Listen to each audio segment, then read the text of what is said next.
Our chapter today is found to the book of Exodus, chapter 2, verses 1 to 25. It says, 1. Now a man of the house of Levi married a Levite woman. 2. And she became pregnant and gave birth to a son. When she saw that he was a fine child, she hid him for 3 months. 3. But when she could hide him no longer, she got a papyrus basket for him and coated it with tar and pitch. Then she placed the child in it and put it among the reeds along the bank of the Nile. 4. His sister stood at a distance to see what would happen to him. 5. Then Pharaoh's daughter went down to the Nile to bathe, and her attendants were walking along the river bank. She saw the basket among the reeds and sent her slave girl to get it. 6. She opened it and saw the baby. He was crying and she felt sorry for him. This is one of the Hebrew babies, she said. 7.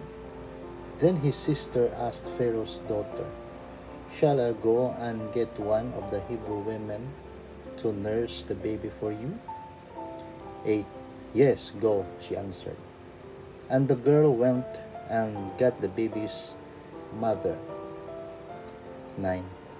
Pharaoh's daughter said to her, Take this baby and nurse him for me, and I will pay you. So the woman took the baby and nursed him. 10.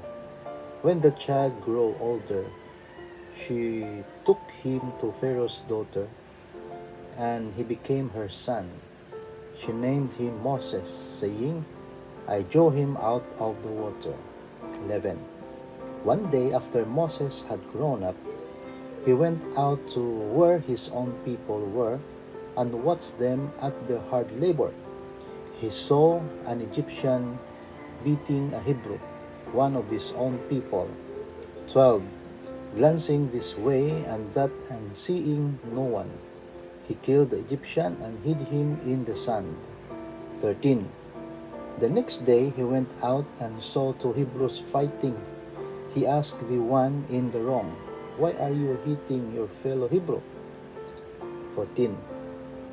The man said, Who made you ruler and judge over us? Are you thinking of killing me as you killed the Egyptian? Then Moses was afraid and thought, What I did must have become known. 15.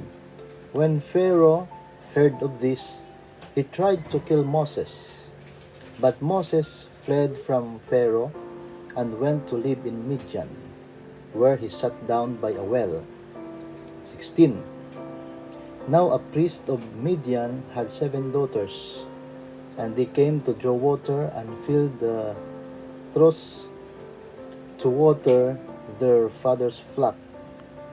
17. Some shepherds came along and drove them away, but Moses got up and came to their rescue and watered their flock. 18. When the girls returned to Reuel, their father, he asked them, Why have you returned so early today? 19. They answered, An Egyptian rescued us from the shepherds. He even drew water for us and watered the flock. 20. And where is he? He asked his daughters, Why did you leave him? Invite him to have something to eat. 21. Moses agreed to stay with the man who gave his daughter Zipporah to Moses in marriage. 22. Zipporah gave birth to a son, and Moses named him Gershom, saying, I have become an alien in a foreign land. 23. During that long period, the king of Egypt died. The Israelites groaned in their slavery and cried out, and their cry for help because of their slavery went up to God. 24. God heard their groaning, and he remembered his covenant with Abraham, with Isaac, and with Jacob. 25 last verse. So God looked on the Israelites and was concerned about them. So this is our chapter today and also our Bible reading challenge. God bless.